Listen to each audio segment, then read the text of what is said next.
একদিন পর বাড়িতে আইসি, তোমার জামাইকে শোনা লাগবো আমি কি খামু না।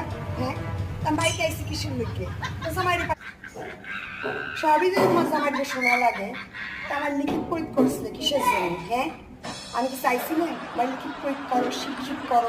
আর তখন আমি কি কয়েছিলাম আমারে শিক্ষিত করো? হ্যাঁ, আমি তো ছোটকালে বিয়ে করবার চাইছিলাম না, ওলাও তো নিজের দায়ে খুঁজে নিয়ে আইছিলাম। তোমাকে শেষ মতো পছন্দ হয়নি না, পড়ালেখা করতে হবে, শিক্ষিত হতে হবে, বংশের মুখ উজ্জ্বল করতে হবে। তা আমি কইলাম শুধু বংশের মুখ উজ্জ্বল করলেই কি হবে, আমার নিজের একটা স্বার্থ থাকা লাগবে না? সে সময় কি কইলে তুমি? হ্যাঁ, কইলে না কি পড়াশুনো কইলি বলে আমি নিজের সব কাজ নিজের দায়িত্বে নিজের ইচ্ছায় করতে পারিব। সেই সেই গ্রাহ্যেই তো আমি আজকে পড়াশুনো করে শিক্ষিত হয়েছি। আর সব কথা তোমার জামাই, তো জামাইডিরে পাঠাই দেবো, এবার থেকে আমি আর আসবো।